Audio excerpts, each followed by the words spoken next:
Good morning guys, welcome to 5th Generation Hobby Shop and welcome to another video testing. Shoutout natin si Sir Norman ng Muntinlupa City, sir. This is the 2011 High Kappa 5.1K with full automatic airsoft pistol.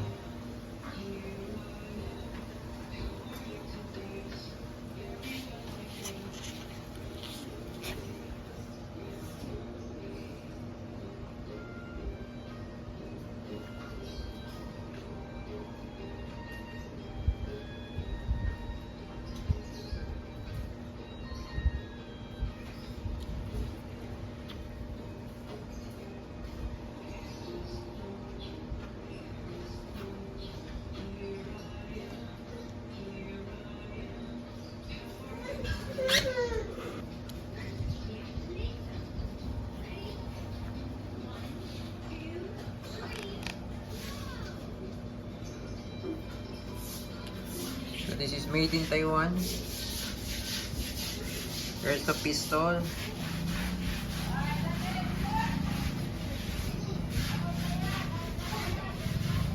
Okay, so bali may kasama na po itong gas, sir. Standard power number 12.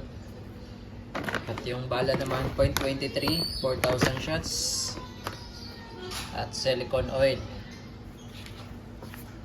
Yung magazine naman po nito ay 30 rounder capacity po. Yan, so higpitan na natin yung mga valve.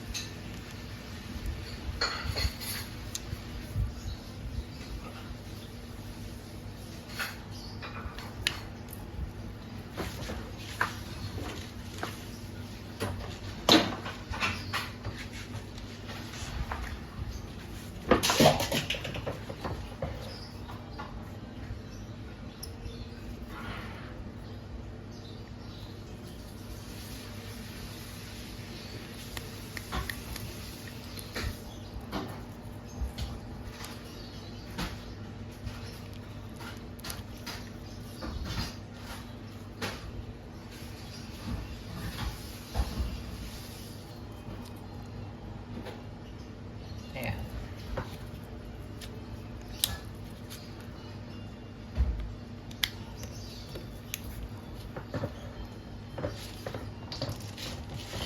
Load tayo bala, sir. Yung capacity po nito, sir, is 30 pero recommended ko lang, sir, is 15 para yung spring hindi compress. Pag compress palagi yung spring, sir, lalambot agad yung spring. Not good yun, sir, pag malambot yung spring.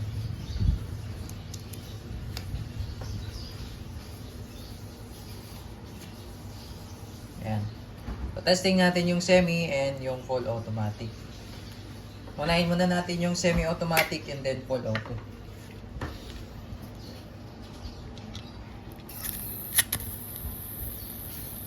Three to 5 seconds po, patiwarik po yung magazine, sir, pag nagkakarga po. Tapos, lagyan na rin natin to ng oil sa loob.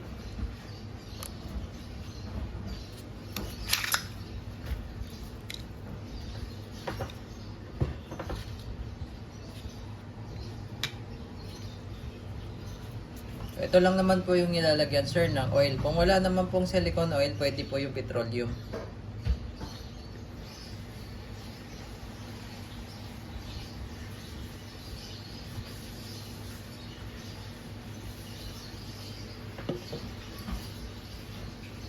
Babalik ko na po.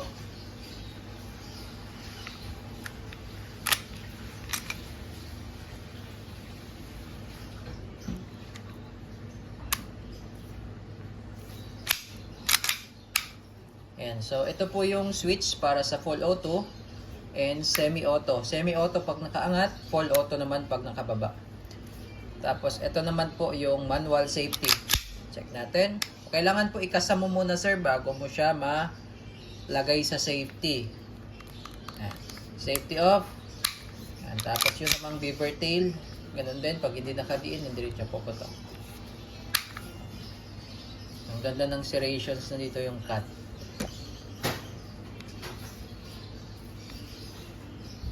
Okay. 5.1K high kappa. So, testing muna natin, sir, sa semi-auto.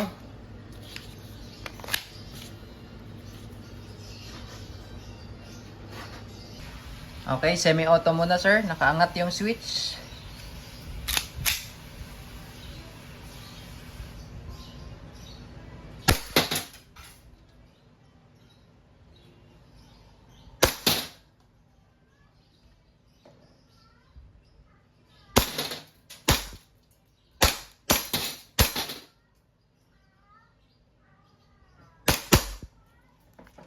So, nag-lock na po siya dahil wala na pong bala. So, mag-reload tayo, sir, para sa full auto naman. So, hayaan ko lang muna siyang mag-open slide. Tapos, tuturo ko sa inyo paano pagbabalik. Okay, now, nag-load tayo ng 10 rounds.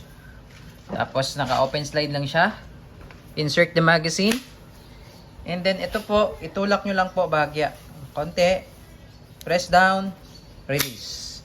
So, hindi na po kailangan ikasayan kasi galing po sa open slide. Ngayon, ilalagay natin sa full automatic.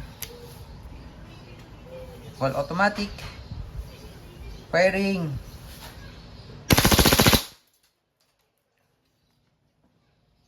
So, isang press lang ng trigger yun, sir. One press, uubusin niya yung bala. Okay, 10 po yung nilagay natin. So, yun yung rat-rat. Okay, so, wala na ulit bala. Release. So, may tendency ding hindi mag-lock, sir, kapag yung magazine malamig. Pag malamig ang magazine, pahinga nyo lang back to 0 para mag-normal temperature bago nyo gamitin. Kasi humihina po ang blowback pag malamig. Lalo na pag full auto, continuous ang gamit. So may tendency na hindi siya mag-lock. Okay, all goods na po, sir. 5.1K, high kappa, semi and full auto.